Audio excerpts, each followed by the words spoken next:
Assalamualaikum warahmatullahi wabarakatuh.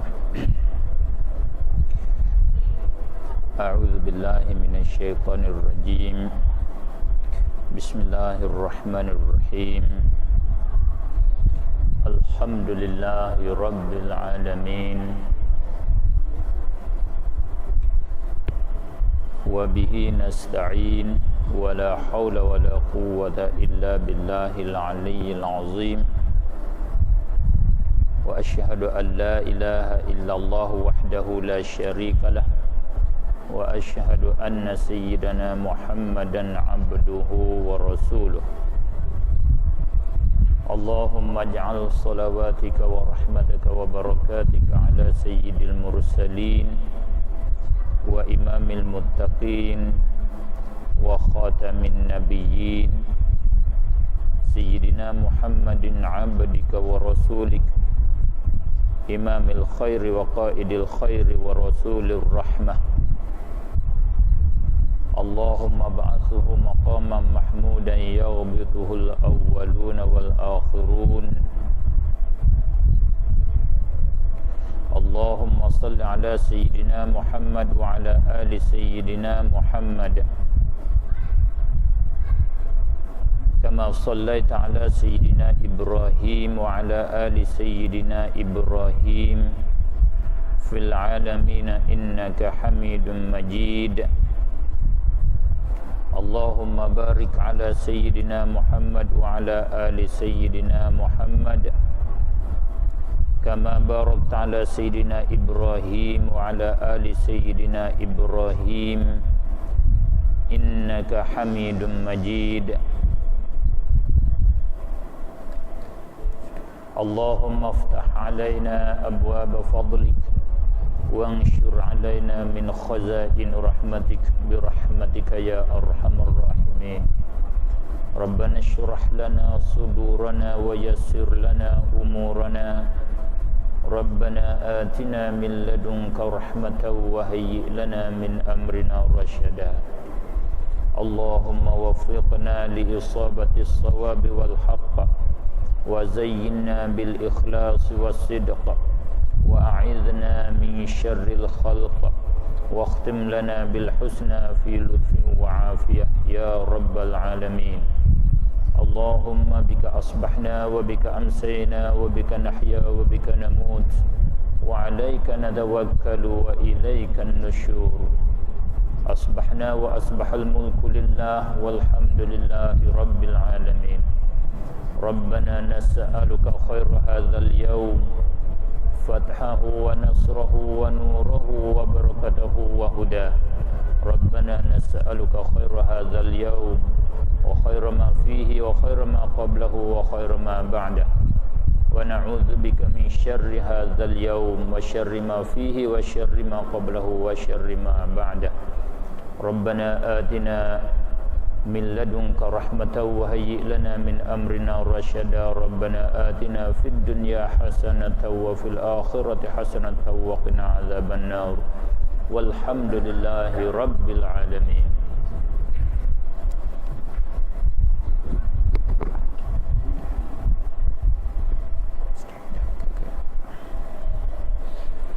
Alhamdulillah, sama-sama kita syukur kehadirat Allah Subhanahu wa taala. Oleh kerana Allah Subhanahu wa taala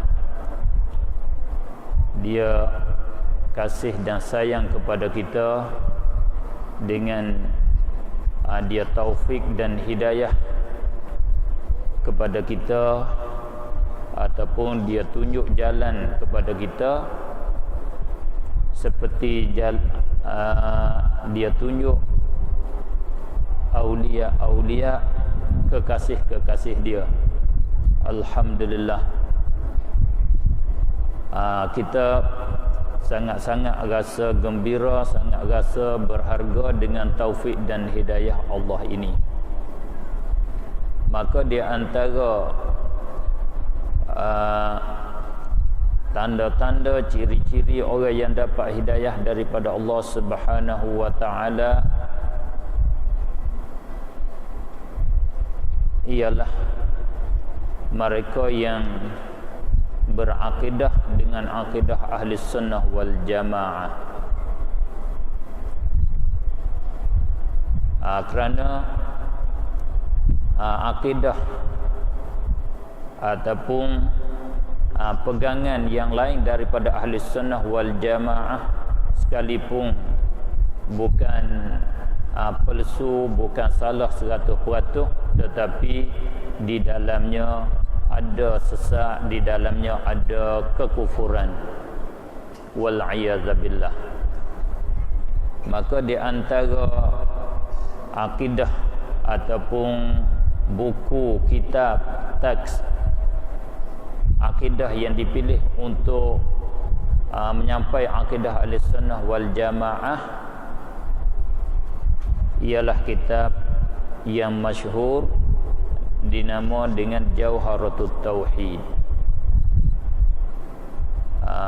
Saya pada masa ke Mesir dulu belajar di Kuliah Ad-Dirasat Al-Islamiyah. Dia satu daripada madah tauhid, ilmu tauhid, dia pewajib ataupun dia menetapkan di kuliah itu belajar Jauharatut Tauhid. Dia kata Kuliah Ad-Dirasat Al-Islamiyah semenjak daripada dia memulai buka fakulti Dirasat Islamiyah, dia mula dengan Jauharatut Tauhid sampai kepada hari ini. Maknanya ulama-ulama yang muktabar dia pilih kitab ini sebagai jadi teks untuk pengajian tinggi. Walaupun kita tengok buku kecil saja, kerana isi dia, kerana ilmu di dalamnya itu adalah ilmu yang betul, akidah Ahlussunnah wal Jamaah. Oleh itu munasabah kita di hari ini kita pilih kitab ni untuk kita nak jadi kuliah kita pada hari ini. Mari kita sambung kepada kitab kita, iaitu kita akan bermula hari ini pada nombor 7. Nombor 7.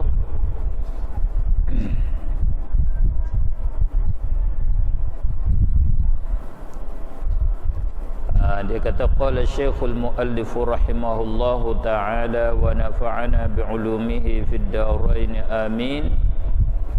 Wa hadhihi urjuzatun laqabtuha Jauharatut Tauhid qad hadzabtuha wallaha arju fil qabuli nafi'a biha muridan fis thawabi tami'a.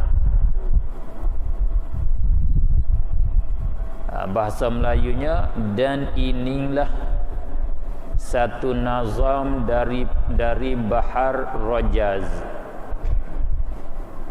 Inilah dia tunjuk, dia isyarat kepada kitab yang ada di dalam hati dia, kitab yang ada di dalam zihin dia, iaitu Al-Kalimat Al-Mustahbarah fi Dhihni. Tiap-tiap ulama, tiap-tiap penulis, sebelum daripada dia tulis, dia menggambarkan, dia bawa hadir di dalam otak dia ataupun di dalam hati dia apa yang dia nak tulis. Dia sudah gambar dah, dia nak tulis macam mana, isinya macam mana. Maka bila dia tulis khutbah, dia kata hadza ataupun hadhihi, seolah-olah yang dia gambar ni dia ada kat depan dia. Ini maksudnya gambaran kelimah-kelimah kitab yang ada di dalam zihin dia ialah urjuzah. Urjuzah ni satu bentuk bercakap berbentuk ada timbangan, ada irama dia. Ada irama dia, ada wazan dia. Cara bercakap ni dia ada dua bentuk. Cakap biasa seperti yang diterjemah tu dinama cakap biasa. Cakap biasa tu bahasa Arab panggil kalam nathar. Biasa. Nak mendulu yang mana ke dia letak susun biasa. Seperti kita bercakap harian ni, nama dia kalam nathar.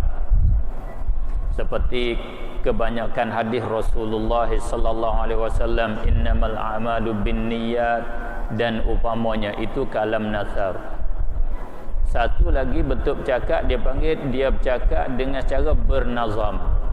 Cakap berbentuk, ada timbangan, ada irama dia. 6 belah bentuk. 6 belah nama dia buhur, nama dia. Buhur syi'ri, bahar syair. Bentuk dia ada nama bahar rajaz, ada bentuk dia nama bahar tawil, ada nama bahar dia bahar kamil, bahar wafir, bahar mutaqarib. Nablah ni nama kita nak tahu belajar di dalam ilmu arud, ilmu qafiyah nama dia. Maka ada wazan dia. Di sini bila kata urjuzah, iaitu satu cara bercakap bentuk bahar rajaz nama dia. Bahar yang paling mudah, bahar rajaz. Irama dianya 6 kali mustaf'ilun. Mustaf'ilun, mustaf'ilun, mustaf'ilun, 3 kali sekerak. Dia panggil 2 kali 6 tu kita potong 2. 2 potongan tu jadi satu bait. Satu baris, satu rumah, dia panggil satu bait. Jadi 6 kali, tapi 3 beradu sekali. Mustaf'ilun, mustaf'ilun, mustaf'ilun, mustaf'ilun, mustaf'ilun, mustaf'ilun. Itu yang dikatakan yang sempurna, tidak masuk i'lal dia, tak masuk ilal, ada ubah-ubahan. Ada ubahan pun dia tak lari daripada tu sangatlah. Ada zihaf dia panggil di dalam ilmu arud, yang masuk ada ubahan, ada buang satu baris, ada buang satu huruf. Di sini kita katalah, saya baca lebih kurang mengikut irama dia, wa hadhihi mustaf'ilun, jadi mutaf'ilun tu je ada bahasa Melayu tak ada, bahasa Melayu ada juga, tapi tak jadi kurikulum, tak jadi dipelajari. Kita ada buang-buang ke, ada banyak buang. Selama-lama selama-lama tu kita ada buang. Kalau petani kata sokmo, mung duduk gini sokmo. Sokmo selama-lama, mana selama-lama tu setinggi-tinggi lama, sehabis-habis lama. Kita potong kata selama-lama. Lama kita sepanjang mana, kita kata selama-lama. Se tu mana asalnya sehabis-habis lama, setinggi-tinggi lama. Mu duduk kat sini selama-lama, ataupun seumur, mana sepanjang umur. Itu kata sokmo. Kalau orang petani kata sokmo, mu duduk sini sokmo, apa? Sepanjang umur. Umur kamu 60, mu duduk kat sini. Begitu ada potong-potong. Bahasa Arab pun dia ada potong-potong. Bahasa Syi'ri ni pun dia ada potong. Mustaf'ilun dia kata mutaf'ilun. Wa hadhihi mutaf'ilun, urjuzatun mustaf'ilun, laqabtuha mustaf'ilun, jauharatat mustaf'ilun, tauhidi qad mustaf'ilun, hadzabtuha mustaf'ilun, hadzab mustaftuha ilun, mustaf'ilun. Begitu irama dia. Wa hadhihi urjuzatun laqabtuha, jauharatat tauhidi qad hadzabtuha. Kalau jamai-jamai dulu, masa-masa dulu, boleh buat ulik-ulik anak tidur dalam buai. Sekarang tak ada buai dah, tak boleh dah lah. Itu irama dia. Maknanya kitab dia ni berbentuk bahar rajaz. Dia tulis dengan bahar rajaz. Yang telah aku gelarkan dia, aku letak nama dia bagi gelaran. Sebab bila nama ni boleh faham kata dipuji tuan nama dia ataupun nak cela tuan nama dia gelaran.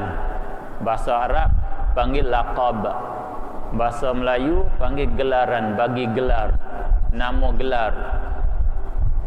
Dia menamakan kitab dia nak puji dengan kata Jauharatut Tauhid. Jauharah at-Tauhid, maknikam yang tunggal. Makna permata, maknikam bagi tauhid. Jadi tajuk tauhid yang seperti permata. Makna dia nak puji, letak dengan nama, faham kata bagus sangatnya kitab dia. Sungguhnya telah aku bersihkan dia, aku telah buang apa-apa yang kosong-kosong, apa-apa yang tak ada berpedah. Aku masuk semuanya, isi-isi kandungannya ada pedah ke semua. Wallaha arju fil qabuli nafi'a biha muridan fis thawabi tami'a. Dan akan Allah, yakni akan Allah sahaja aku berharap pada mendapat keredaan, halnya memberi manfaat ya Allah. yakni aku harap bahawa Allah Subhanahu wa taala terimakan kitab dia, tulisan dia ni, karangan dia. Di dalam keadaan terima itu, minta Allah Subhanahu wa taala memberi faedah dengan dia, dengan urjuzah, dengan ini kitab yang ditulis dengan bahar rojaz, muridan, memberi manfaat dengan dia akan orang yang berkehendak. Dia doa amin. Ya, musannaf dia kata dia harap bahawa Allah beri manfaat kepada mereka yang berkehendak lagi loba kepada pahala. Orang yang nak kepada pahala, orang yang tamak kepada pahala, minta Allah bagi manfaat kepada mereka. Mudah-mudahan kita termasuk di dalam orang yang menghendaki pahala dan tamak pada pahala. Itu kita masuk di dalam jumlah doa musannaf pengarang kita. Amin ya rabbal alamin. Itu sebagai khutbah. Ni yang di belakang ni baru nak masuk kepada tujuan. Fa kullu man kullifa syar'an wajaba alaihi an ya'rifa ma qad wajaba lillahi wal jaiza wal mumtani'a wa misla dzali ruslihi fastami'a. Maka tiap-tiap orang yang telah diberati pada syarak, maksud tiap-tiap orang yang diberati pada syarak iaitu mukallaf. Maksud mukallaf itu orang yang diberati pada syarak. Apa maksud diberati pada syarak? Orang yang syarak, orang yang Allah paksa dia, Allah memasti ke atas dia beberapa hukum-hukum Allah Subhanahu wa taala atas segala hukum Allah Subhanahu wa taala. Maka dhabit ataupun kaedah kita nak kena mukallaf, di dalam syarat dia buat syarat, satunya orang tu sampai umur. Kalau kanak-kanak, budak tak sampai umur tak panggil mukallaf, syarat tak paksa dia. Yang kedua, berakal.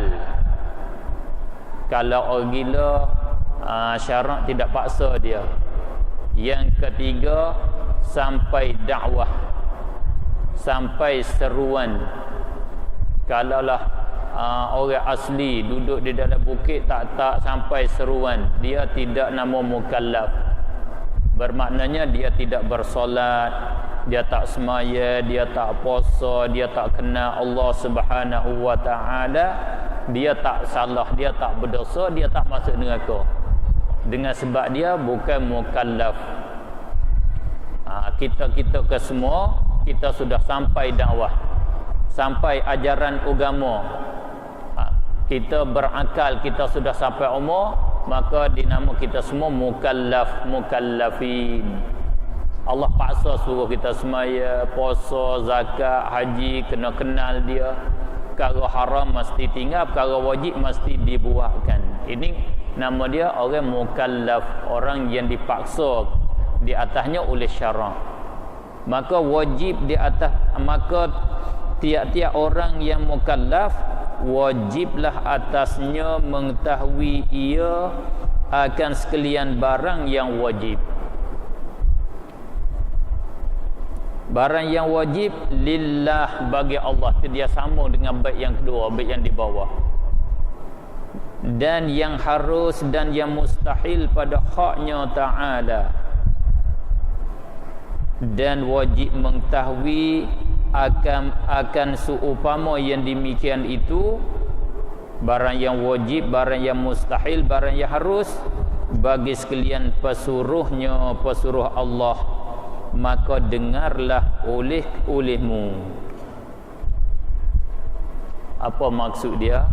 Maksud dua baris ini musannif rahimahullahu ta'ala, dia nak bagi tahu kepada kita, kata tiap-tiap mukallaf mesti kenal Allah Subhanahu wa ta'ala. Itu mana wajaba alaihi ay ya'rifa ma qad wajaba. Wajib kita kenal Allah Subhanahu wa ta'ala. Kenal Allah Subhanahu wa ta'ala inilah dikatakan tauhid. Nama. Siapa tak kenal Allah Subhanahu wa ta'ala, orang itu nama orang bersyirik dengan Allah Subhanahu wa ta'ala. Orang itu syirik, musyrikin. Kama dia cara mengenali Allah Subhanahu wa ta'ala macam mana? Cara kenal Allah, kita kena kenal sifat-sifat yang berkait dengan Allah Subhanahu wa ta'ala. Di dalam tajuk sifat yang berhubung kait dengan Allah, tak lepas daripada 3. Sifat yang wajib baginya, sifat yang mesti dia bersifat. Kalau dia tidak bersifat dengan sifat ini, cakap bukan tajuk ilmu. Kita cakap supaya kita nak faham. Kalau tajuk ilmu lain, tak betul dengan kaedah ilmu. Kalau Allah tak bersifat dengan sifat ini, Allah tak boleh jadi Tuhan. Allah bukan Tuhan. Itu mana sifat yang wajib. So Allah kata rukun Tuhan. Rukun Tuhan, siapa nak jadi Tuhan kena ada sifat ni. Itu nama sifat wajib. Itu bukan kaedah ilmu. Kalau bercakap dengan kaedah ilmu, sifat yang wajib, sifat yang kalau tak bersifat dengan sifat ni tak tergambar, tak saw, tak nampak. Kata Allah itu Tuhan. Ataupun dengan kata lain, sifat yang tentu, sifat yang tentu sungguh, sifat yang tidak boleh ternapi pada Allah Subhanahu wa ta'ala. Kalau ternapi dia, hasil perkara yang mustahil, hasil perkara yang tak boleh jadi, hasil perkara yang tak terima pada akal. Contohnya, kalau Allah tidak bersifat dengan qudrat, tentu Allah lemah. Kalau Allah lemah, tentu alam ini tak ada. Alam ini tak boleh ada. Tak boleh ada ni tak boleh terima pada akal. Kalau kata alam ni tak ada, tak boleh terima pada akal. Sifat-sifat seperti ini dinamakan sifat yang wajib bagi Allah Subhanahu wa ta'ala. Maknanya, kesimpulannya, Kita kesemua mukallaf wajib kenal Allah Subhanahu wa taala. Siapa tak kenal Allah, orang itu kafir. Orang itu bersyirik dengan Allah wal iyadza billah. Sehingga ulama kita kata, kalau seorang itu mukallaf, katalah umur 15. Dia mukallaf umur 15, dia tak belajar untuk mengenali Allah Subhanahu wa taala. Di dalam masa yang kalau dia belajar, dia boleh kenal Allah Subhanahu wa taala di dalamnya. Masa ni sepatut dah nak kenal Allah. Katalah kita kata 1 bulan ataupun 3 bulan. Di dalam 3 bulan ni boleh nak belajar untuk mengenali Allah. Tetapi dia cuaikan. Dia biar masa dia berlalu dengan tidak belajar. Lalu 3 bulan, ditakdir dia tu meninggal dunia. Kita minta Allah jagalah kita meninggal dunia, anak-anak kita, cucu-cucu kita, kawan-kawan kita meninggal dunia sebelum daripada mengenali Allah. Selepas pada 3 bulan kemudian daripada balik, dia meninggal dunia di dalam keadaan dia tidak mengenali Allah, maka dihukum dia mati di dalam kufur, mati di dalam kafir wal iyadza billah. Tu kata ini perkara yang wajib. Sebab tu ulama kita sudah ijma' awwaluddin ma'rifatullah. Awwaluddin, awal agama ma'rifatullah, mengenali Allah Subhanahu wa taala. Bukan hadis Rasulullah. Itu bukan hadis, selalu ada di dalam kitab Melayu kita. Dan juga kita Arab pun ada. Dia kata Rasulullah sallallahu alaihi wasallam bersabda, awwaluddin ma'rifatullah. Tidak ada di sana sanad, tidak ada di dalam kitab-kitab hadis yang menyebut lafaz awwaluddin ma'rifatullah. Walaupun makna dia tu sahih, makna dia tu betul, kerana makna dia isi kandungan maksud awwaluddin itu diambil daripada beberapa hadis Rasulullah sallallahu alaihi wasallam, dipaham daripada Al-Quran. Makna dia sahih, dengan dalil kata makna dia sahih, ijma' ulama, sebulak suara ulama kesemua kata awwaluddin ma'rifatullah. Cumanya kita kena tahu, bila kata awwaluddin ma'rifatullah, bukan kata setiap orang tu dia mesti awal-awal dia kena belajar tauhid.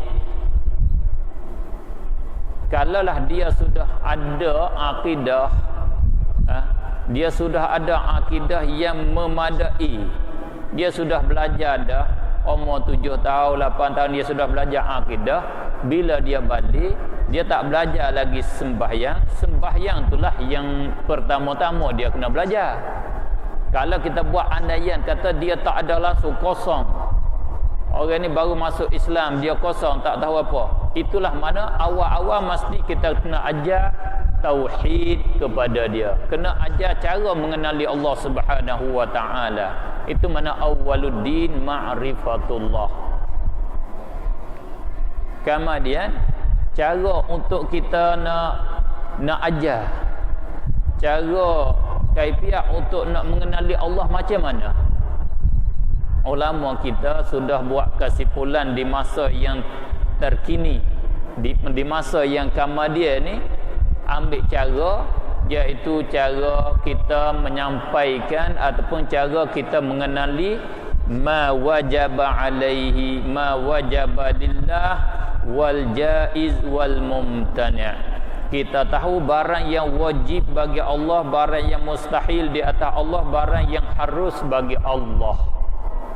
Itu cara ulama kita ahli sunnah wal jamaah. Siapa kenal sifat yang wajib bagi Allah, siapa kenal sifat yang mustahil di atas Allah, siapa yang kenal sifat haruh bagi Allah, orang itu kenal Allah Subhanahu wa taala. Ini kenal dengan secara umum pada uruf ulama kalam, pada uruf ulama tauhid.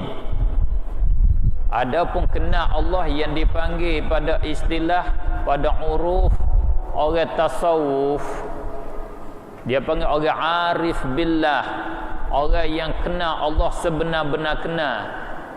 Itu lain pula, itu tajuk lain, itu istilah ulama tasawuf. Kita kena bagi istilah dia, kita kena ada asingkan pengertian dia dah. Adapun mujassimah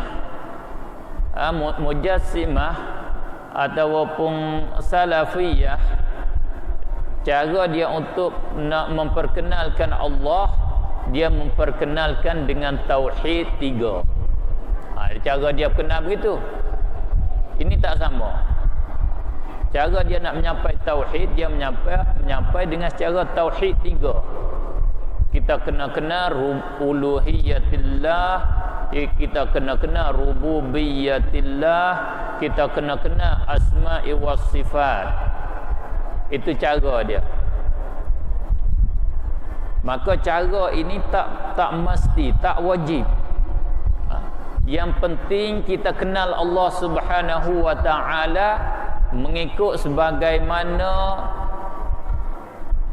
yang disampaikan oleh Sayyiduna Rasulullah sallallahu alaihi wasallam, dan yang disambut oleh sahabat daripada Rasulullah yang turun temurun sampai kepada kita. Ataupun dengan kata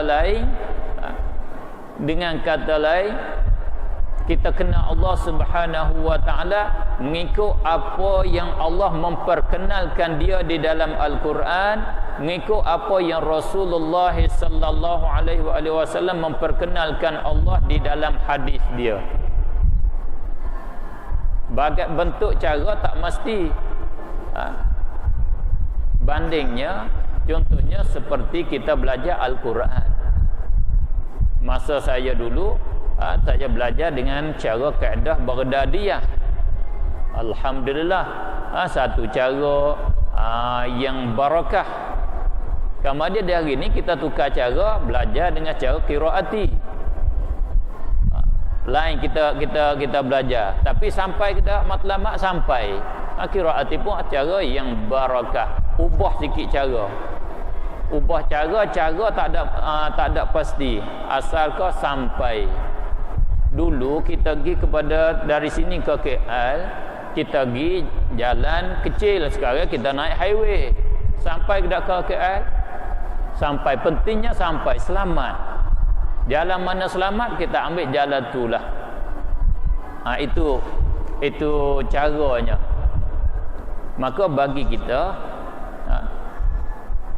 bagi saya khususnya, bagi kita ahli sunnah wal jamaah dengan secara umumnya, cara yang selamat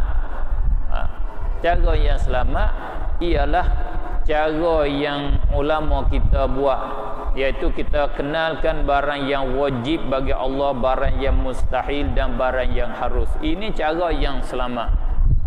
Kerana sudah mari hampir-hampir sudah jadi seperti ini, mula di Salahuddin Al-Ayyubi sampai ke hari ini, hampir 1000 tahun dah. Mari begini.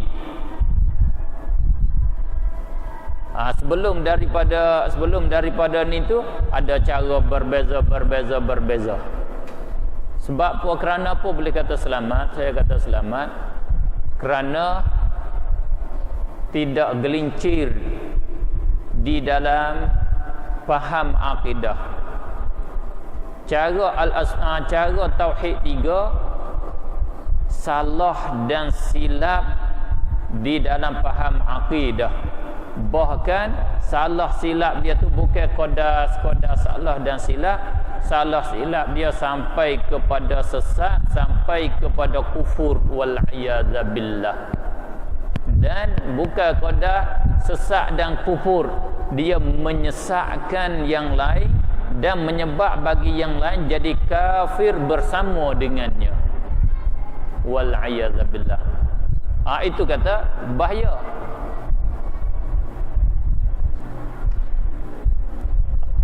Nak mendetail nanti. Kalau hajat kita detailkan. Kalau tak hajat kita tinggalkan dulu. Kita mari pada kitab kita. Itu mana cara kita nak kenal Allah Subhanahu wa taala. Mesti kenal. Di antara hujah, di antara dalilnya kita mesti kenal Allah Subhanahu wa taala. Allah kata di dalam Al-Quran, fa'lam annahu la ilaha illallah. Hendak engkau mengetahui. Allah kata fa'lam, hendak engkau mengetahui. I'lam, fi'il amar, ambil daripada ilmu. Allah suruh. Kita belajar, ulama kita sudah buat kaedah al-amru lil wujub. Bila suruh menunjuk di atas wajib. Bila dia kata aqimus solah, wajib solat, hendak kamu mengerjakan solat.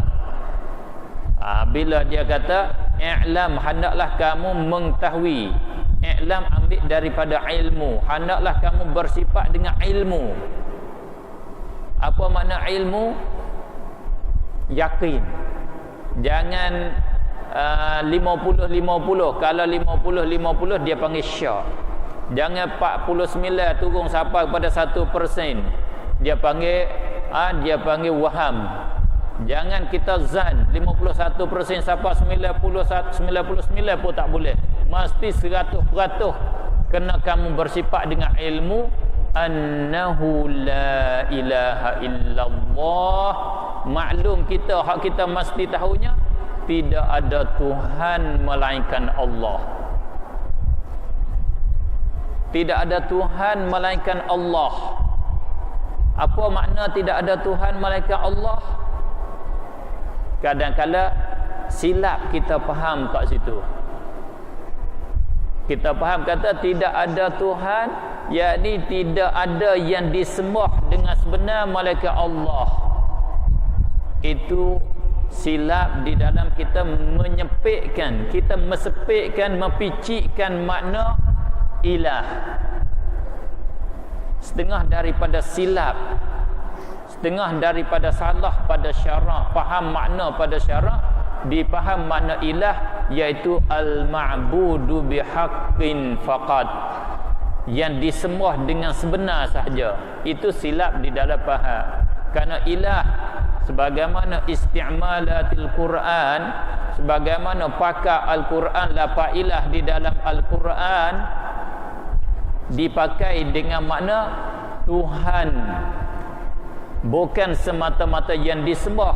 Tuhan yang disembah, Tuhan yang mengaturkan kesemuanya, Tuhan yang mengaturkan alam, Tuhan yang menurunkan hujan, Tuhan yang mematikan yang mati, Tuhan yang menghidupkan yang mati, Tuhan mematikan yang hidup, Tuhan yang memberi panas, Tuhan yang memberi kemarau, Tuhan yang menurun hujan. Itu makna ilah. Kesemua. Mana la ilaha illallah, tidak ada Tuhan melainkan Allah. Wajib kita tahu begitu. Tak boleh syak, tak boleh waham, tak boleh zan. Kata Allah saja ilah. Apa makna Allah saja ilah? Allah saja yang disembah. Tak betul. Tak betul itu. Sebab Allah bukan dia saja yang disembah, dia juga sahaja yang mengaturkan kesemua. Kita kena kenal begitu. Kalau kenal kata dia saja yang disembah, tak mencukupi lagi. Tak mencukupi. Oleh kerana demikianlah syarat dia pilih lafaz ilah untuk menunjuk di atas tauhid, la ilaha illallah. Kerana lafaz ilah tu lebih umum daripada yang disembah. Yang disembah yang mengatur. Betul lah di dalam kitab Melayu, kita orang Melayu terjemah tidak ada Tuhan. Dia tidak terjemah tidak ada yang disembah. Dia terjemah tidak ada Tuhan. Sebab Tuhan ni lebih luas daripada yang disembah. Tuhan yang disembah pun dia panggil Tuhan. Tuhan yang membuatkan semua perkara pun dia panggil Tuhan, sebab Tuhan ni mana tuan segala perkara. Tidak ada tuan yang sebenar, begitu lebih tepatnya. Tidak ada tuan yang sebenar melainkan Allah Subhanahu wa taala. Atau mesti di atas mukallaf mengetahui. Sebab kerana apa kita mesti mengetahui? Pengarang kita kata, "Idz kullu man qallada fit tauhidi imanuhu lam yakhlu min tardidi." Baca dengan nazar tu dia tak seperti kalam nasar. Kalau kita bercakap biasa kena baca "Idz kullu man qallada fit tauhid imanuhu lam yakhlu min tardid." Kena wakaf begitu. Tapi bila nazar ni dia tidak begitu. Kena baca "Idz kullu man qallada fit tauhidi." Di itu jadi dua kalimah, jadi lun. Sebab di ada ya satu lagi, nasbah lidah, nasbah bercakap. Tulis tak ada. Jadi lun belakang, mustaf'ilun di. Kalau kata qallada fit tauhid tak betul dah, tak betul. Kata min tardid mustaf'ilun. Kata min tardid mustaf'il, tak betul.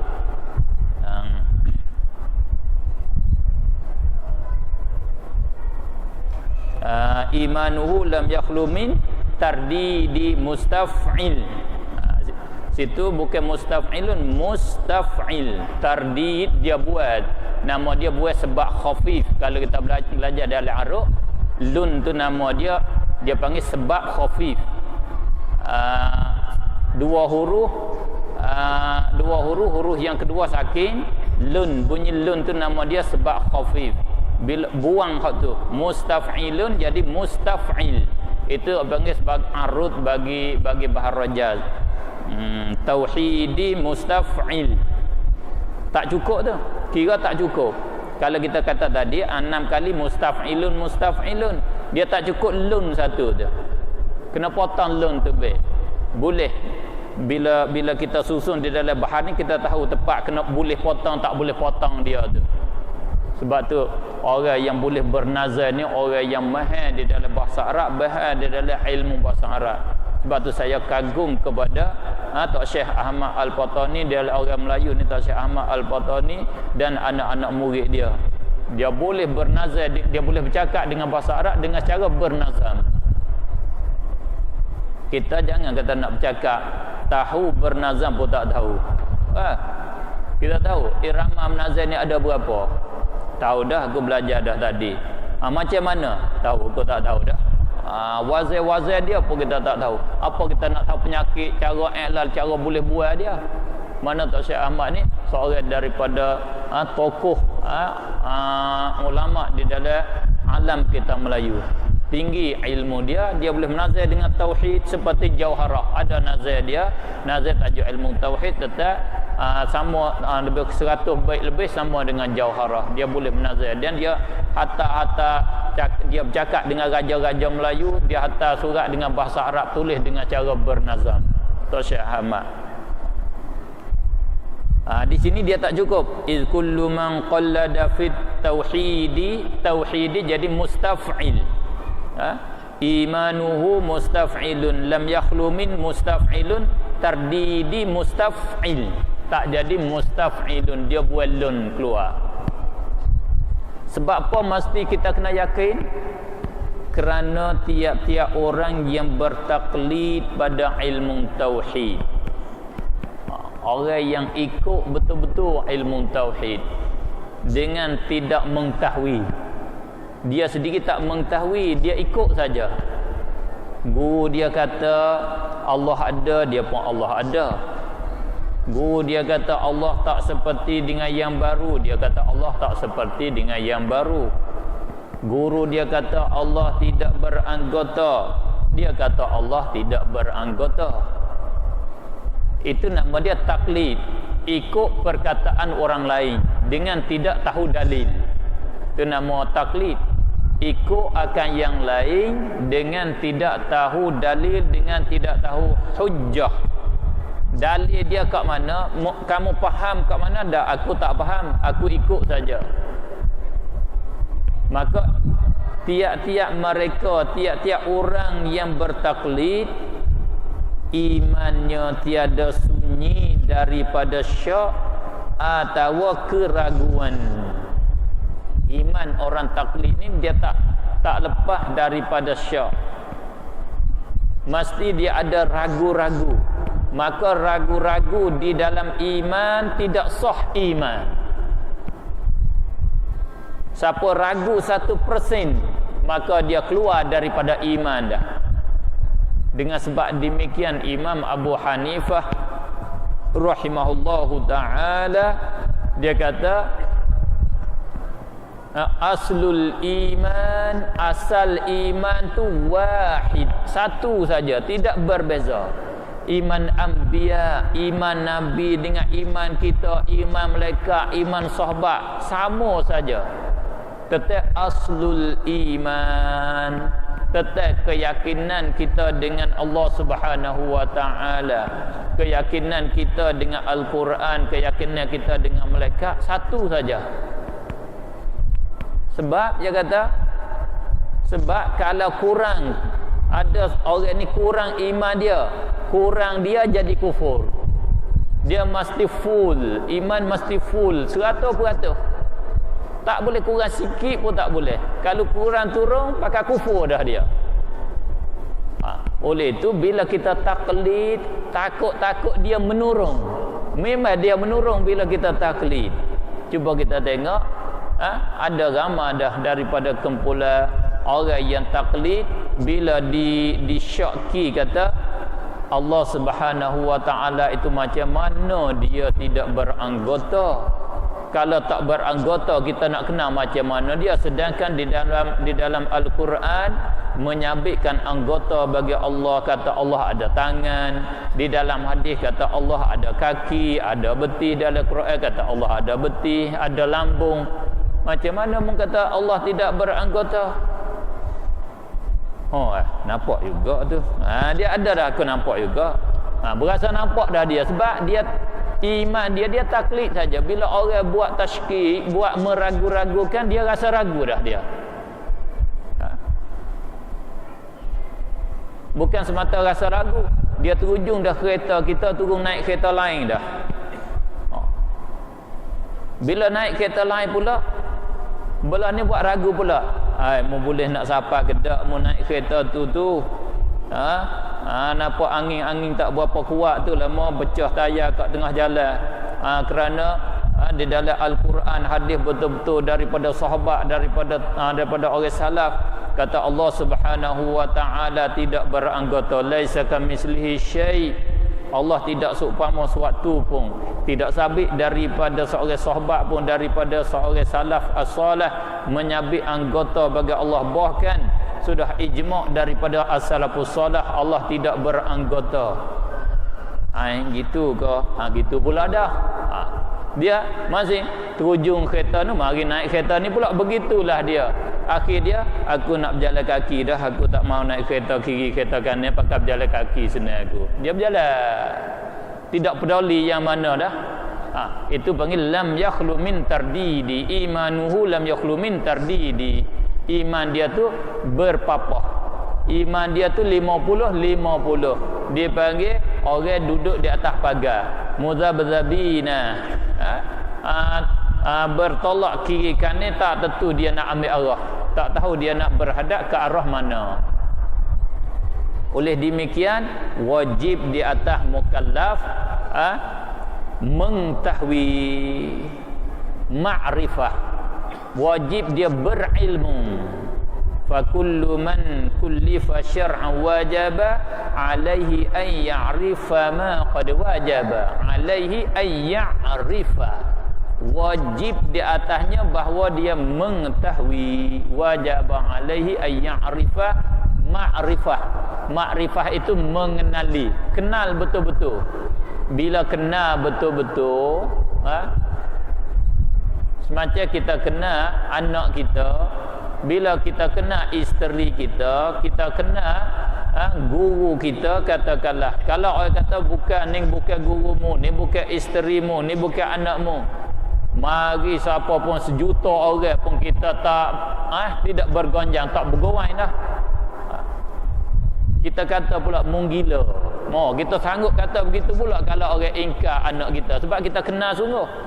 Yang kita nak berkocak. Begitulah kalau kita kenal betul-betul. Oleh itu kita mesti kena kenal betul-betul. Macam mana kita nak kenal betul-betul?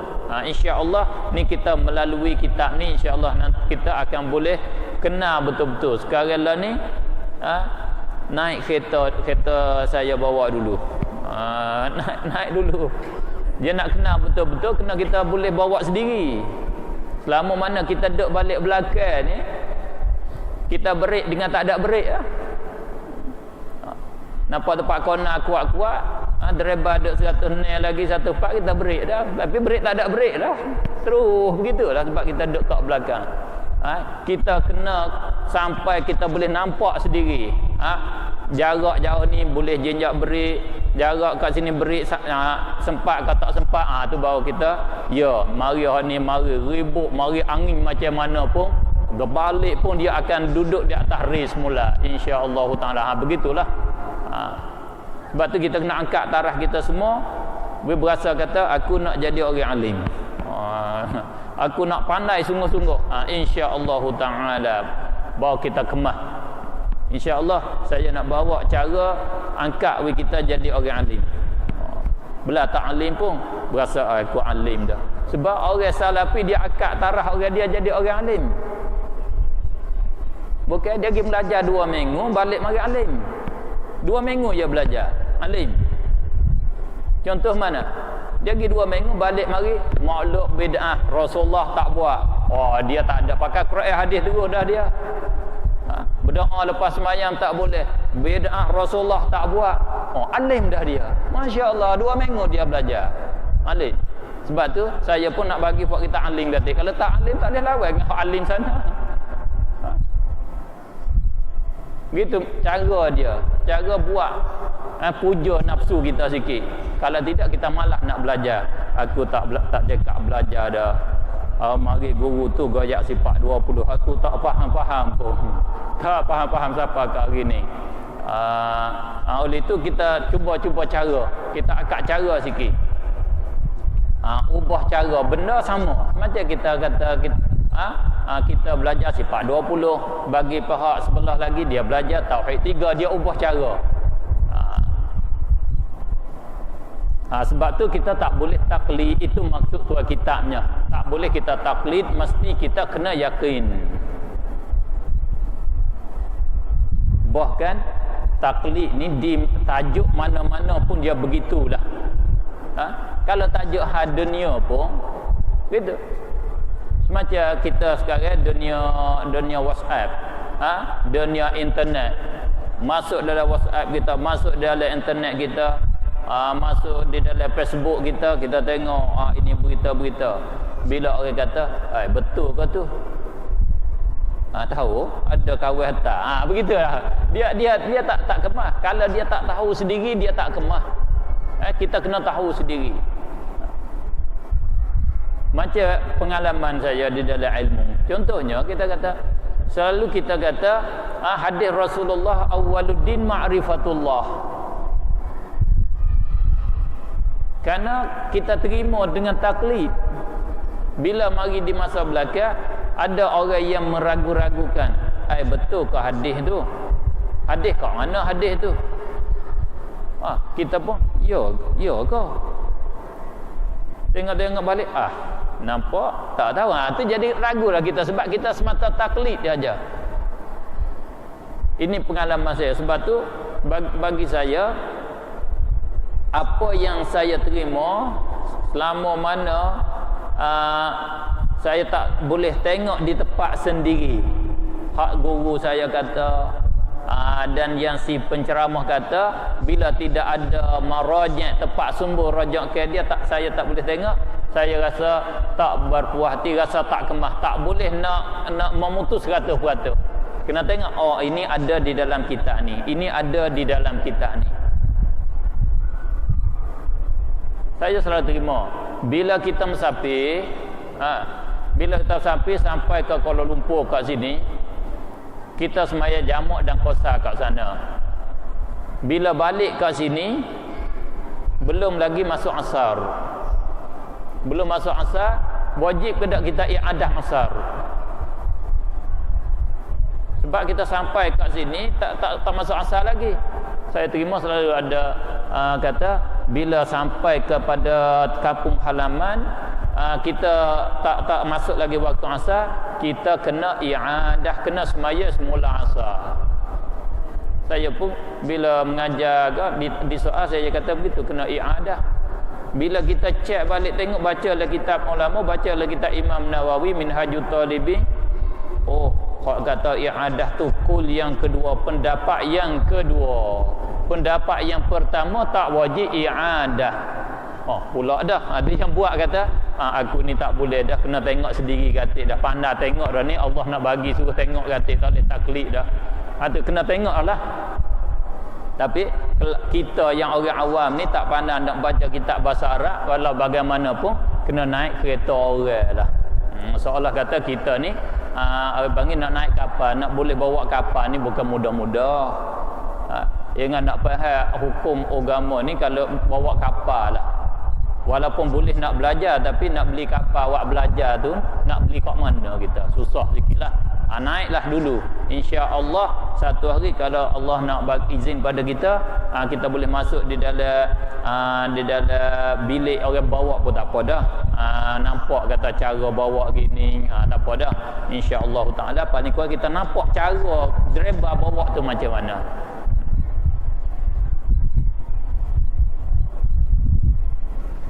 ففيه بعض القوم يحكي الخلف وبعضهم حقق فيه الكشف. Kerana keraguannya itu, keraguan pada akidah, pada tauhid, pada ilmu tauhid, setengah ulama menceritakan bersalah-salahan pada sah imannya atau tidak. Tajuk taklid. Di dalam akidah ulama ada berkhilaf.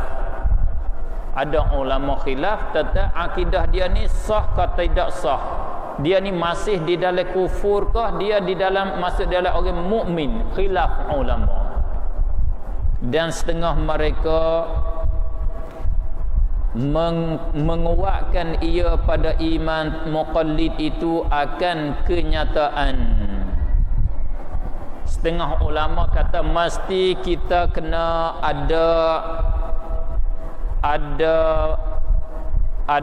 apa ni, ada tes dulu, ada kasyaf, ada tafsil. Kita kena mari cek dulu. Cek tu bahasa Arab panggil kasyaf. Kita kena cek dulu dia. Nak kata iman dia memadai ke tak memadai, kita cek tengok. Cek lagu mana? Faqala in yajzim biqaulil ghairi kafa wa illa lam yazal fi dhairi. Ini kita cek tengok dia dulu. Tak boleh, yakni fa fihi tafsilun. Tak boleh kita nak kata iman muqallid kafir. Iman muqallid ni kafir, tak memadai imannya. Muqallid ni mukmin, memadai iman dia 100%. Tak boleh. Kata macam mana? Kata faqala, maka kata ia, berkata ia setengah mereka, setengah ulama, jika jazam i'tiqadnya. Jazam tu bahasa Arab, bukan bahasa Melayu. In yajzim, jika jazam, bahasa Melayu kita jika memutus, jika dia putus dengan mengikut kata orang lain itu. Dia kata aku macam ni dah, Allah ada, Allah sedia, Allah kuasa, Allah tak sama dengan perkara yang baru. Kalau dicincang, kalau dipotong aku satu juzuk, walau dibuat macam mana pun aku macam ni dah, aku tak rojak sama sekali. Itu dia memutuskan. Bila putus tak boleh tarik dah lah. Tu kaedah dia kata jazam kan. Kalau kita ikat tali kat satu berantai lembu misalnya, Kita boleh nak tarik lembu tu ke arah mana? Bila tali tu diputuskan, boleh tak kita nak kontrol lembu? Tak boleh. Begitu juga kita ikut orang lain. Bila kita sudah ikut, kita potong tali ikutan dengan dia. Dia nak pergi ke arah mana, pergilah. Aku macam ni dah. Dia panggil memutuskan dengan perkataan yang lain itu. Dalam hati dia putus. Walau muqallad dia, imam dia, orang yang dia ikut itu ke mana arah dia tak kira. Tidak tak penting bagi dia. Dia mesti dia ikut sebagaimana yang dia ambil itu. Kalau macam ini, memadalah ia, iman dia memadai, dia mukmin yang sebenar di sisi Allah Subhanahu wa taala. Inilah kebanyakan iman muqallid pada kita, iman orang awam kita taklid, kita putus. Walau bagaimanapun aku beginilah, aku tetap begini. Oleh kerana demikian, kita hukum orang awam kita dengan kata mukmin yang sebenar, kerana dia ikut kata orang yang lain dengan jazam, dengan putus, tak ada ragu-ragu lagi dah. Kalau dia ikut macam ni, kalau guru itu rajak kembali daripada akidah dia, aku nak rajak. Kalau dia terus, aku nak terus. Itu tidak memutus. Dan jika tidak, kalau dia tidak memutus, sentiasalah ia di dalam kemelaratan, sentiasa di dalam kemudaratan, tentu di dalam bahaya. Tentu keadaan dia tu di dalam bahaya, fid dhairi, di dalam bahaya, di dalam akidah, yakni tidak memadai akidah dia.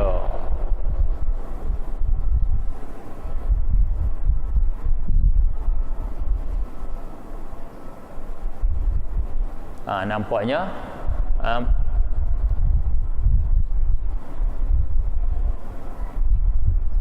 boleh kita berada kat situ.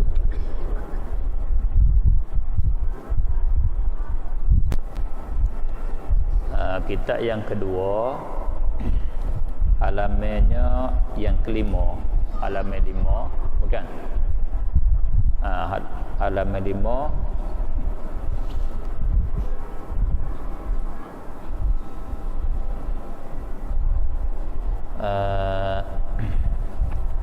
Suci yang kedua. Yang ketiga, ketiga, terjemah ketiga, suci namun tidak menyucikan kita. Bahagian air yang ketiga,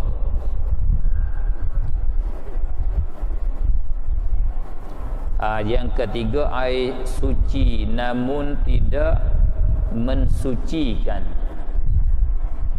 Itu di dalam istilah fiqh dia panggil tahirun fi nafsih ghairu mutahhirin li ghairi. Ini pembahagian air. Ini satu nur Islam. Satu Islam kita jadi cahaya lebih daripada agama yang lain yang didakwa. Agama Islam menitik berat di dalam kebersihan. Menitik berat di dalam kebersihan. Cara membersih ada cara dia yang sangat-sangat detail, halus cara pembersihan di dalam Islam. Lain pada Islam, dia membersih dengan alkohol, dengan apa saja, nampak zahir saja bersih. Hakikat mengandungi kuman-kuman, mengandungi berbagai-bagai kotor-kotor yang membawa bahaya. Dalam Islam cuba kita dengar, air ada pembahagian dia. Ada jenis air ni diri dia suci, tidak najis. Berartinya kalau kita bersentuh dia, kita tanggung dia di dalam ibadat kita tidak mudarat, ibadat kita itu sah. Tetapi kita nak mengangkat hadas, kita nak ambil wudu, kita nak mandi wajib dengan dia, tak boleh. Kita nak basuh najis, tak boleh. Itu mana suci namun tidak mensucikan, tidak boleh menyuci yang lain. ia adalah air musta'mal. Satu, air yang sudah dipakaikan. Air musta'mal, air yang sudah dipakai pada bersuci yang wajib. Ini tak adalah pada wakil kita tidak guna. Maknanya begini, kalau kita nak ambil wuduk, kita nak mandi wajib, kita basuh muka, kita simpan taruh air yang kita basuh muka. Yang pertama tu, kita basuh yang pertama, kita simpan air tu. Air itu nama dia air musta'mal. Bila kita basuh yang kedua, tak panggil musta'mal dah. Ini yang sunat dah, hak yang wajib. Kalau kita mandi junub, mandi wajib, kita tadah bekas kat bawah kita jiruk hak kali yang pertama tu, boleh 1 liter, 2 liter dalam bekas, nama air musta'mal. Air tu kita ambil, boleh suci. Tidak boleh kita nak basuh najis, tak boleh kita nak ambil wuduk semula, tak boleh. Itu nama musta'mal nama dia. Maka wakil kita tak ada siapa pun yang guna air tu. Ambil mari guna semula. Kita guna, kita buang terus. Cumanya bila kita belajar tajuk ni nya, ada hubung kait dengan dunia sekarang. Yang sampai khabar kepada saya, kata negeri jiran kita iaitu Singapura, air yang kita guna ni dia ambil guna semula. Sebab negara dia, negeri dia apa ni, pakir dengan air. Dia air dia ni dia jimat kerana air dia susah, tak ada kan. Sebenarnya air banyak, tapi Allah tak tunjuk kepada dia. Air banyak, negara dia air banyak. Tapi Allah nak tunjuk, kata walaupun cerdik dia membodoh lagi. Dia tak sedar aja. Dia bila kita guna buat ambil wuduk ke, dia mandi ke, semua dia simpan taruh. Dia masuk di dalam simpanan dia, ambil mari guna semula. Singapura ada alat dia, mari proses, mari guna semula. Macam mana tu kita nak ambil wuduk kat Singapura? Misalnya air ni masuk di dalam lokal, masuk di dalam taki dia mari masuk kita semula. Itu nama kita guna air musta'mal. Itu di dalam fiqh tinggi pula, ada kelas naik pula. Air musta'mal, bila kita himpun dia sampai 2 qalah, dia hilang sifat musta'mal dia, jadi suci lagi menyucikan. Memanglah bila dia himpun bukan 2 qalah. Dia negara Singapura tu bukan 2 qalah, bukan. Beribu-ribu, beratus ribu liter lah dia simpannya. Dia proses masuk balik semula. Maka itu yakin kita tak syak lagi bahawa boleh kita nak isti'mal. Kadang dia himpun banyak, hilang berubah dia, hilang sifat-sifat yang berubah, bau-bau semua tu sudah hilang, sudah bersih, balik semula boleh. Jangan kata dia mati saja, mati bau, masuk alat mati bau, mati itu pada hakikatnya ada lagi. Itu tak boleh. Satu, air yang suci tidak menyucikan air musta'mal, dan air yang telah berubah. Air yang telah berubah dengan sesuatu yang mencampurinya dari sesuatu, yakni dari benda yang suci. Air yang berubah dengan benda yang bercampur dengan benda suci. Kalau di dalam istilah fiqh dia panggil air berubah dengan mukhalid, bahasa Arab. Mukhalid, perkara yang bercampur. Di sini kita sebagai ilmu fiqh, kita faham fiqh sikit. Di dalam bab tajuk air berubah ni, ada kala berubah dengan mukhalid, ada kala berubah dengan mujawir. Dia ada beza mukhalid, mujawir, bukan? Kalau kita biasa dengan fiqh kita tahu mukhalid Air yang berubah dengan perkara yang bercampur, ini hilang sifat tahuriyah dia, tinggal sifat tahiriyah. Ada sifat suci pada diri, tidak menyuci yang lain. Adapun kalau air ini berubah dengan mujawir, kalau berubah dengan mujawir, tidak hilang tahuriyatuh, tidak hilang sucinya dan dapat menyuci yang lain, kekal di atas boleh menyuci yang lain. Macam mana? Mukhalid, mujawir. Mukhalid, perkara yang bercampur dengan air yang tak boleh kita nak asing perkara itu daripada air. Bila dia masuk di dalam air, dia bercampur dengan air, nama mukhalid. Kalau perkara tu masuk dalam air, boleh kita asing dia daripada air.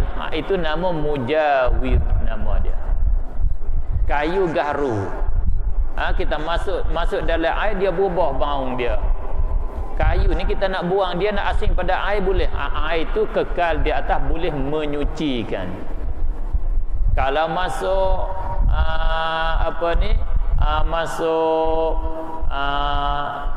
sabung mandi, cecair mandi, sabun basuh kepala kita masuk dalam air, kita nak asing tak boleh dah. Bau air sabun itu tak boleh kita nak menyucikan. Kalau dunia sekarang lah ni, kita duduk di pusat bandar kan? Kita duduk di dalam bandar ni, kerajaan dia mesti masuk di dalam taki air tu, masuk bahan yang untuk mati kuman. Panggil apa kat sini? Klorin. Masuk klorin dah. Masuk klorin ni bila dia masuk, dia berserak, dia masuk campur dengan air, nama mukhalid. Kita nak asing tak boleh dah. Bila masuk dia habis, masuk sama dalam taki habis, berjalan terus, tak boleh kita nak asing. Itu nama mukhalid, nama dia. Bila air berubah dengan klorin, tak boleh kita nak ambil air semaya, tak boleh kita nak mandi junub dengan dia. Macam mana kita duk mandi air bandar ni? Kena borang, kena ambil air suku dah lah kita ni, macam mana?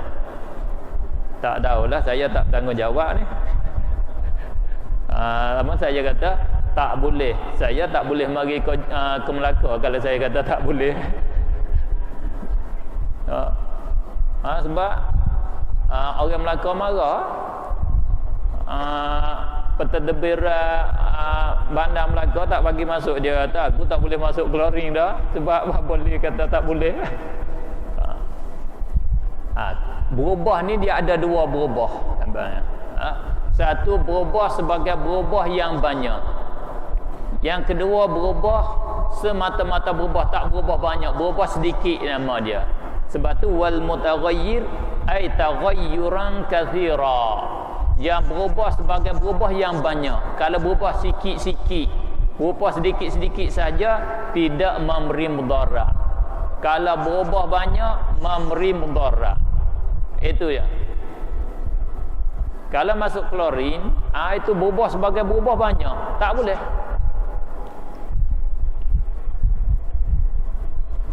Macam mana berubah banyak? Dobit berubah banyak dengan bahawa pada uruf, bila kita angkat air, masuk air ke dalam satu bekas, tiap-tiap orang, majoriti orang tu 50% lebih kata ini air apa ni? Oh, ini air klorin ni. Ini air klorin ni. Semua bila 50% lebih, tak boleh, tu berubah banyak. Kalau kata 2 orang klorin, 3 orang bukan klorin, berubah sikit saja, itu boleh. Orang panggil hawa-hawa, masuk kepada berbahu dia, rasa dia hawa-hawa saja. Kalau masuk gula agak, hawa-hawa kemanisan dia, tak rasa manis sangat, hawa-hawa manis. Itu dipanggil berubah sikit. Kalau bila kata manis, bila minum, oh ini air gula ni, ini air gula, itu berubah banyak, tak boleh lah. Ini air teh ni, nampak merah dan bau dia, rasa dia. Kalau hawa-hawa kemerahan dia, apa ni? kita tipu dia. Tahu air telaga tu ada keruh-keruh sikit. Tak apa, aku nak minum. Selepas tu macam mana mau minum? Tahu rasa kita. Sungguh pun air campur teh. Aku pun tak kenal. Itu dia tak kenal kata air teh, air kopi tu dia tak kenal kali. Kita tipu dia, dia tertipu juga. Itu panggil berubah sikit. Kalau kita tipu dia tak boleh. Mau jangan tipu aku bau ni teh cerak macam ni. Itu nama berubah banyak. Kita cuba tipu dia, tengoklah nak tahu kata dia air ni berubah ke tak berubah banyak. Berubah banyak ke berubah sikit, kita cuba tipu orang-orang cerdik tengok. Itu nama dia air berubah sedikit dan berubah banyak. Kalau berubah banyak, hilang sifat tahuriyah. Kalau berubah sikit, tidak hilang sifat tahuriyah. Itu al-mutaghayyir bima khalaqahu minat tahirat. Benda yang mencampuri dia tu tahirat, benda suci, benda bersih. Kalau berubah dengan benda najis, maka tetap wala sedikit pun jadi najis. Bahkan kalau tak berubah pun jadi najis kalau air itu sedikit. InsyaAllah ni tak pening dah. Moga kita ada biasa dah ni kan. Kalau air tak sampai 2 kolah, air satu bekas, satu botol, kalau najis masuk sedikit saja, satu titik daripada air kencing ke, satu tahi cicak ke, jatuh di dalam air satu botol kita, maka air itu sudah jadi najis walau tidak berubah pun. Kalau air 2 kolah, air 2 kolah ni air yang sama dengan tepat 60 cm 4 persegi. Dalam dia 60 sen, buka dia 60 sen, panjang dia 60 sen. Itu nama dia air 2 kolah. Air 2 kolah ni bila jatuh najis, kalau tidak berubah, tetap di atas kesuciannya dan tetap di atas boleh menyucikan yang lain. Kalau berubah, walau berubah sedikit saja, maka air itu hilang dah sifat boleh menyucikan yang lain. Kalau berubah dengan najis, tak ada tafsir. Berubah ni ada kala berubah dengan tahirat, ada kala berubah dengan najasah. Kalau berubah dengan najasah, dengan najis sedikit saja tak boleh. Berubah ni dia ada tiga sifat berubah. Berubah rasanya, berubah warnanya, berubah baunya. Mana-mana satu daripada 3 tak mesti beripung. Ada pun berubah dengan tahirat, dengan benda suci, nak hilang sifat tahuriyatul ma, nak hilang sifat air ni boleh menyuci yang lain, mesti kena berubah yang banyak. Berubah rasa dia pun rasa banyak, berubah warna dia pun sebagai berubah yang banyak, berubah bau dia pun sebagai berubah yang banyak. Kalau berubah sedikit-sedikit tak memberi mudarat.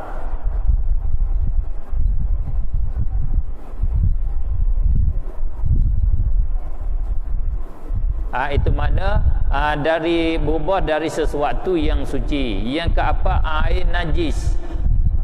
Ia adalah air yang telah tercampuri najis. Air yang bercampur dengan najis, air yang jatuh najis di dalamnya tapi berubah kerana najis tersebut. Dia berubah kerana najis yang tersebut. Betul ke tu? Air tersebut tidak kurang, saya takut. Dan ia air yang tersebut itu tidaklah kurang dari 2 kolah. Tidaklah kurang daripada 2 kolah, itu silap terjemah. Tidaklah kurang daripada 2 kolah. Apa makna tidaklah kurang? Tidak kurang.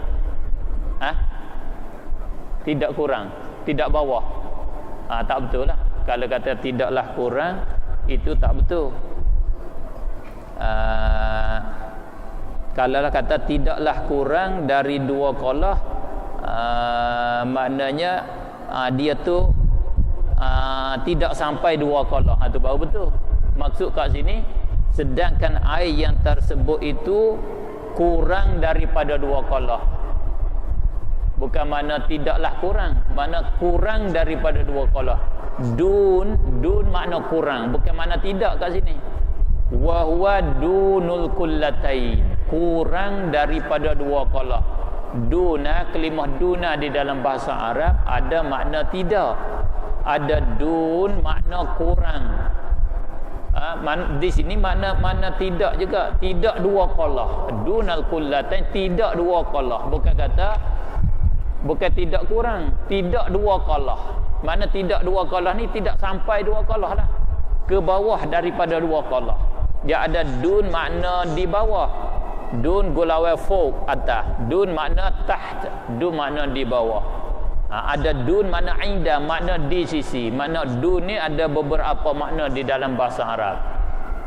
Di sini maknanya air najis, iaitu air yang berjumpa dengan najis, air yang bersentuh dengan najis, yang najis jatuh ke dalamnya, sedangkan air yang najis jatuh ni tak cukup dua qala, tak sampai dua qala tu. Wa huwa dunal kullatain.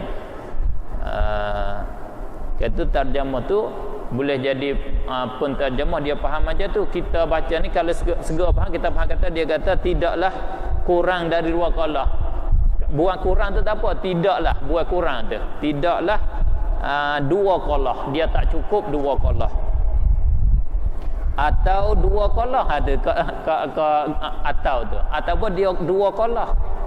Itu dua qala. Dua qala ni lebih kurang, kalau tak silap saya, cuba kita kali tengok 60 tu 3 kali 60 terbit 216,000 segi air tu, maknanya 216 liter. 216 liter kalau tak silap saya. Cuba kali 60 3 kali. Tubik dia panggil meter air. Satu pap segi dia ni. Pap segi dia tu tubik 216,000 pap segi kira air dah. Cara kira kita nak kira air bukan kerajaan dia himpun taki ni ada berapa liter, dia kena kira kali tu. Kalau pap segi dia kena kali macam ni. Kalau tepat bulat, orang mengaji apa dia panggil, cara-cara pembinaan tu dia tahulah. Macam masjid ni kita nak tahu berapa kaki semua, kita kena kali dia, kali panjang dia dengan buka dia. Panjang berapa? Panjang 10 kita kali dengan 15. Panjang 10 buka 8 kita kali dengan 8. Lepas tu terbit berapa kaki dia, kita boleh tahu. Kita nak beli mozaik, nak beli amal ni, kita kena tahu dah berapa kaki dia. Kalau nak ukur 1 meter baru boleh berjalan kitanya. Ni ada kaedah ukur dia. Kalau 3 segi kita ukur macam mana. Begitu air kita ukur 60 cm dia. Gambar dia kita kali 3 60. Terbit berapa? Itu nama dia liter dia. Terbit boleh kita tahu liter dia. Kalaulah dia cukup 2 qala, itu 2 qala. Tapi berubah kerana najis tersebut, tetapi dia berubah. Walau berubah sikit pun. Air 216 liter. 216 liter ni bila jatuh najis sikit tak berubah, tak jadi najis. Bila jatuh najis sedikit saja dia berubah, walau berubah sikit saja, nama dia sudah jadi ma'un najis. Itu sudah jadi najis. Bila sentuh dengan kain kita wajib basuh. Kita tangguh semaya begitu, tak sah semaya kita, batal semaya kita. Rasa susah ke? Belajar tu susah. Kita hidup harian tak ada menyusah kita apa. Jadi kita hidup harian, belajar tu susah, pening sikit, banyak andaian gitu, andaian gini, andaian begitu. Ni kata ilmu. Ilmu bila kita faham dia, kadang kita duduk dalam bilik sorang pun alhamdulillah suka senyum sebab kita faham. Tak kena ada orang ramai. Semacam orang hidup dengan Facebook sekarang lah ni lah. Dia duduk dalam bilik dia 2 hari pun tak apa. Dia suka. Sebab dia faham dah. boleh hubung dengan kawan dia, boleh hubung. Ilmu begitu juga. Kita ada buku duduk dalam bilik. Sebab tu boleh kata Imam Nawawi dia makan 1 kali sehari pun bolehlah dia. Sebab dia duk suka gila dengan ilmu dia. Bila dia gila tu hak lain fana habis. Tak ada apa dah. Dia ilmu, dia dengan Allah, dia dengan ilmu. Banyak tu saja. Kadang-kadang kenyang dia. Kenyang apa? Kenyang dengan ilmu. Tu kata bila orang berzikir pun bila dia gila, dia kenal Allah, dia boleh kenyang dengan zikir dia. Kenyang. Ada seorang guru saya tu, guru udah-udah dengan dia. Dia seminggu dia tak makan apa boleh. Duduk dengan zikir lah. Kalau dia berzikir, dia kenyang. Dia boleh kerja, dia boleh bergala, dia boleh boleh apa bawa lembu bergala, dia boleh potong pekor kat semua dia boleh kerja. Bukan kata dia tak makan tu dia penat, duduk, relax, dah dia boleh kerja. Dia boleh kenyang dengan zikir dia boleh kenyang. Bila ilmu pun kita boleh kenyang lah. Baca. Kenyang. Tapi kita orang yang tak rasa, tak tahu. Inilah ulama kata malam yazuk lam ya'lam. Siapa tak kecap, dia tak tahu. Kalau royak kita suka saja. Boleh ke macam tu? Cakap bohong ya. Sebab kita tak rasa. Ulama kata bila kita pejam mata daripada maksiat, kita akan serenak dengan tengok perkara yang Allah bagi serenak. Lebih sedap daripada kita tengok maksiat. Macam mana nak sedap? Tak tahu kita. Sedap ke? Tak tahu, kita tak rasa. Kalau kita boleh rasa, kita break daripada maksiat, mata kita akan lebih sedap daripada kita tengok maksiat lagi. Suka kita tengok perkara-perkara yang Allah tunjuk kepada kita. Boleh jadi tidur tiap malam boleh tengok anak bidadari. Kita lebih sedap daripada tengok anak isteri lagi. Begitu. Tetapi oleh kerana mata kita sudah masuk, kita ambil gambar dengan kamera ni, ambil habis dah. Orang kelanjir lah, orang buka aurat, duduk kat sini tak boleh tengok dah hak lain, tak sedap dah lah. Hak ni bukan sedap, tak sedap. Hak ni mengganggukan kita hak sungguh. Kalau kita buat hak ni, kita tengok hak ni tu baru tidak mengganggukan kita. Insya-Allah taala kita minta Allah Subhanahu wa taala bagi rasa sedap dengan kenanya, minta rasa sedap dengan ilmu agamanya insya-Allah taala. Berasa kenyang dengan ilmu dia tu. Air dua qalah tetapi dia berubah dengan najis tersebut. Dua qalah ni macam mana dua qalah? Dua qalah adalah kira-kira seukuran 500 liter bardak. 500 liter bardak ni tak betul. Dia tak panggil liter. Dia panggil retail. Retail ni mana timbangan. Liter ni liter ni semacam kita pergi beli minyak ke stesen minyak sekarang ni, dia panggil ukuran sukata. Adapun retail ni timbangan kilo, dia panggil kilo. Tapi masa bardak ni dia panggil retail. Mari masa kita baru hak antara bangsa ni dia panggil kilo. Kilo ke panggil kilo sini? Alat buat timbang tu. Alat timbang tu dia panggil apa? Kilo lah. Kita ni berat berapa kilo ke. Maka di masa dulu, masa bardak maju, guna kilo dia. Negara Arab pakai kilo dia. Kilo dia panggil retail. Satu retail tu mana lebih kurang berapa 500 gram ke 470 gram gitu lebih kurang. Setengah kilo kita sekarang lebih kurang tu ya satu retail dia. Oleh itu kita ambil air sekarang ni pergi timbang, maka sudah ulama fiqh di negara Arab sudah buat kajian, didapati bahwasanya air yang setimbang dengan 500 retail bardak ini iaitu sama dengan kalau kita ambil air masuk di tempat yang 4 persegi 60 cm tu sentimeter. 4 persegi kita ambil air masuk dalam tempat yang 4 persegi 60 buka 60 panjang 60 dalam dia, air sama dengan tu, nama dia itu 2 qalah 500 retail bardak nama dia. 216 liter. Sama dengan 500 retail negeri bardak. menurut pendapat yang paling kuat, itu pendapat dalam mazhab kita Syafi'i yang paling kuat, air 2 qalah iaitu 500 ritil. Lebih kurang lebih.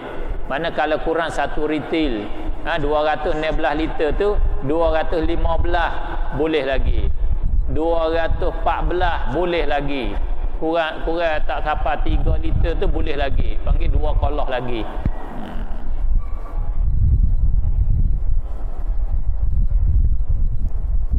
Wallahu alam. Setakat tu duduk. Kalau tak ada soalan kita sambung sampai jam 12. Kalau ada soalan kita jawab soalan sikit 20 minit. Kalau tak ada kita baca sambung boleh dua ayat lagi, 2 perkataan lagi. Nampaknya kita baca boleh sampai kepada Aqabah tu lah. Aqabah tu kerana situ nampak stesen dia. Stesen dia Aqabah tu masuk tajuk lain. Sini kita baca tathiru juludil maitah faslun wa juludul maitati tathuru bid-dibaghi illa jildal kalb wal khinzir wa ma tawallada minhuma aw min ahadihima. Tajuk yang ketiga ialah tajuk menyucikan kulit bangkai. Bangkai binatang mampuh yang dengan tidak ada semulah pada syarak, itu dia panggil bangkai. Tiap-tiap binatang mampuh dengan tidak semulah pada syarak, dengan tak semulah langsung atau semulah tetapi tidak sah pada syarak, nama dia bangkai. Lembu mampuh, kambing mampuh, ataupun gajah yang disemulah, itu bangkai. Sebab perkara yang tak halal makan bila kita semulah pun syarak tak panggil semulah, nama bangkai. Cara kita nak menyucikan kulit-kulit bangkai. Pasal kulit bangkai suci dengan proses penyamakan, kecuali kulit anjing, babi dan yang lahir dari keduanya atau dari salah satu dari keduanya. Semua kulit binatang mampuh, ular ke, biawak ke, lembu ke, kambing ke, gajah ke, harimau ke, semua kulit dia tu boleh kita menyucikan dengan kita, proses cara menyuci dia dengan sama. Istisnanya anjing dan babi dan anak-anak yang berhubung kait dengan anjing babi. Anjing dengan babi ke, anjing dengan kambing ke, bila ada hasil anak anjing dengan kambing, anak tu anak jadi anjing ke, anak jadi kambing ke, itu tak boleh lah. Tak boleh kita nak menyucikan kulit dia. Cara samuk macam mana? Pendek dia bercakap. Cara samuknya iaitu kita menghilangkan fadalat, menghilangkan perkara-perkara yang lebih daripada kulit, hak lain daripada kulit. Lendir dia dan darah yang ada kat situ, daging yang ada kat kulit, kita buang habis, tinggal kulit sahaja, tinggal belulang dia sahaja. Maka bila tinggal belulang dia saja, dia panggil mutanajjis. Kita ambil air yang suci lagi menyucikan, cucu basuh dia, cuci dianya, suci dia. Suci dia ni zahir dan batin. Suci sebelah luar dan suci sebelah dalam. Dengan mana suci sebelah luar, bila kita hampa buat solat, kita jinjak sentuh dengan dia di dalam solat, boleh. Kita buat sejadah, boleh. Dan suci batin dengan bahawa kita buat baju. Kita buat baju, kita buat tali jam, kita pakai kat tubuh kita, buat sembahyang. Boleh sah sembahyang kita dengan dia. Suci. Kulit lembu mampu, kulit ular, kita sama-sama buat beg.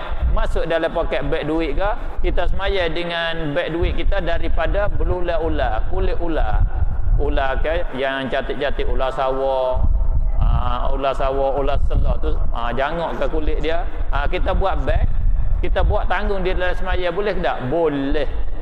Sebab dia suci zahir dia dan batin dia. Cumanya tak boleh kita nak makan saja. Lama buat sup kulit ular tu tak boleh lah. Tak boleh dia lebat makan. Suci dia lebat tanggung-menanggung, setuh menyentuh. Suci. Wa azmul maitati wa sya'ruha najisun illal adami. illal adamiyya, bukan adamiyyi tu baris dia bersilap, illal adamiyya wa azmul maitah wa sya'ruha najisun illal adamiyya. Tulang bangkai dan bulunya adalah najis kecuali tulang dan rambut bangkai, yakni mayat manusia. Binatang mampu belulang dia saja yang boleh kita samuk suci. Yang lain tulang dia tak boleh, bulu dia pun tak boleh, tetap najis, tetap mesti dibuang. Tak boleh kita nak ambil mari guna, tak boleh dah. Daging dia, tulang dia, bulu dia tak boleh. Yang kita boleh ambil mari guna belulang dia sahaja. Masya Allah, agama tu tak boleh. Kalau nak minta baba-baba, tulang kita boleh guna, minta tak boleh. Tak boleh nak minta dah. Agama mari begini kita kena terima. Rasulullah mari sapa begini, kita kena terima begini lah kita. Kita nak ukur kata bila belulang ni perkara yang keras, tulang pun perkara yang keras, kita mari guna boleh apa? Tak boleh, tak boleh. Oleh kerana demikianlah, kalau produk-produk yang dia buat daripada bahan dia, daripada tulang bangkai, itu nama dia produk tu produk yang najis. Produk tu najis. Kalau kita tanggung produk tu, production tu kita di dalam semaya kita tak sah, tak pakai. Buat daripada darah bangkai, tak boleh. Itulah tanggungjawab pusat pemeriksaan perkara halal lah. Itu dialah dia orang-orang yang bertanggungjawab. Masuk produk ni, production ni ada masuk bahan-bahan najis tu apa dia. Kata tu wallahu alam isti'malul awani.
Dua soalan, satu air, satu beldi, satu timba.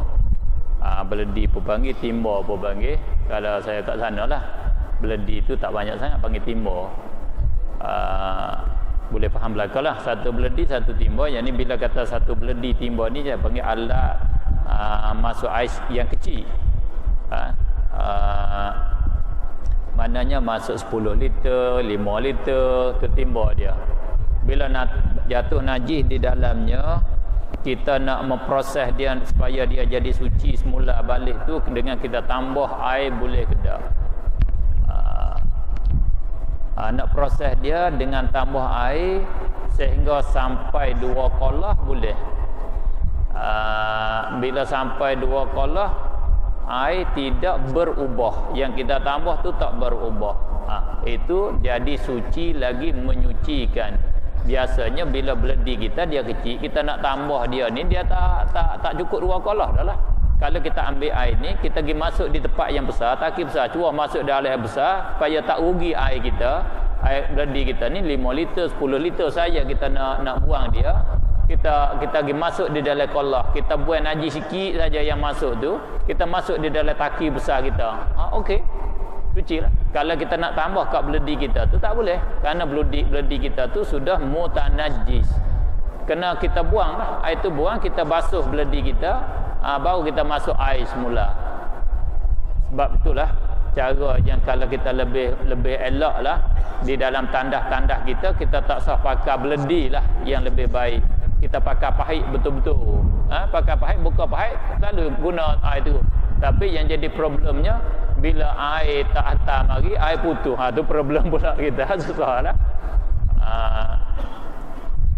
Lebih baik kita buat siapkan 2. Satu, kita buat kolah di dalam tandah kita, kolah yang besar, telur 250 liter air kat situ. Kita simpan taruh. Lepas tu kita kita guna pahit dia untuk guna. Tu lebih bersih lah kita.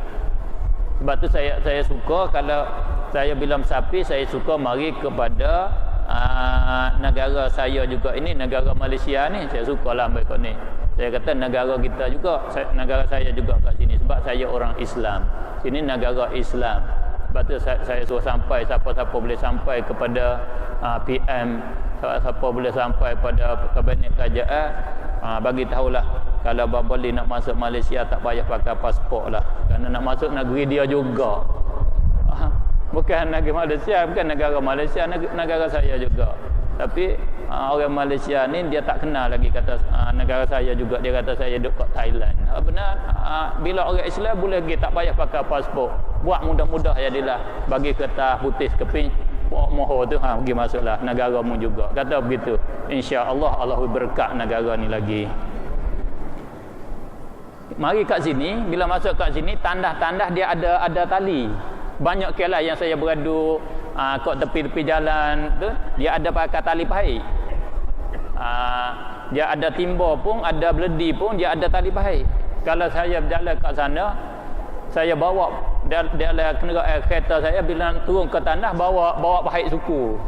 Dalam beg saya ada, saya bawa pahit. Dulu mari kat Malaysia pun saya bawa masuk pahit dalam beg saya. Turun bawa kita tengok ada dah dalam tandah, tak payah dah. Tak jadi menyusah. Jadi itulah cara yang terbaik. Kalau dalam beledi was-was lah.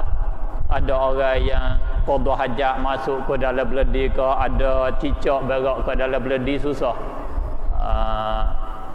Yang saya ingatnya, saya fikir kitanya ada modal sikit saja nak pergi masuk syurga, nak pergi buka anak kecil syurga kitanya halus sikit, nak pergi terpotong sikit dia tempat gigit-gigit dia, buka syurga tak keluar, tak terbit nak buka tak boleh masuk syurga. Kalau kita bawa anak kecil kita sembahyang, bila sembahyang kita rusak ke Allahu Akbar, kat mana anak kecil kita nak buka syurga? Itulah nak jimat sikit kat situ. Itu satu. Yang kedua, sekarang kita pakai basuh mesin.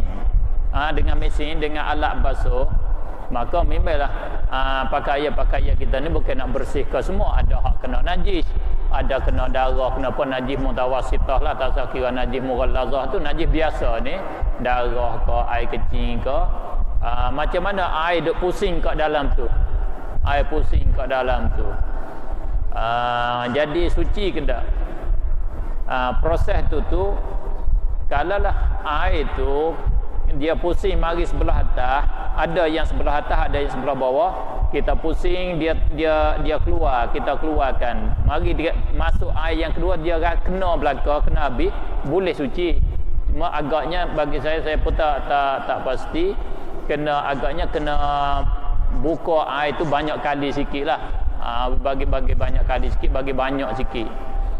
Kalau kata kita buka air yang keluar tu, kita buka air ni, kita buka yang keluar katik, hak ni turun dia keluar, tu panggil dia cucur di dalam tu dengan automatik, tak apa boleh. Kalau kata kita tutup jalan keluar, kita buka hak ni masuk, bila kita pusing air ni orang panggil kain ni mutanajjis, Air kena, air tu mudah najis. Kita keluarkan air pula. Kita tutup. Pasal air ni, benda ni duk mudah najis kat situ. Tak suci. Kita kena buka air yang masuk ke dalam enjin dan yang keluar pun kita buka juga. Kita buka dulu supaya dia tu kena panggil cuci dulu. Itu cara basuh lebih selamatlah, lebih betul dengan kaedah suci di dalam Islam. Wallahu alam. Boleh kalau 5 minit lagi?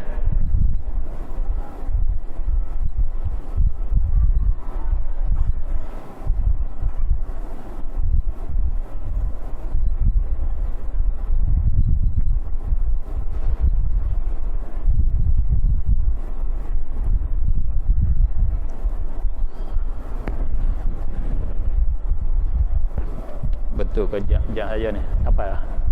Ayat. Ayat. Ya, ya.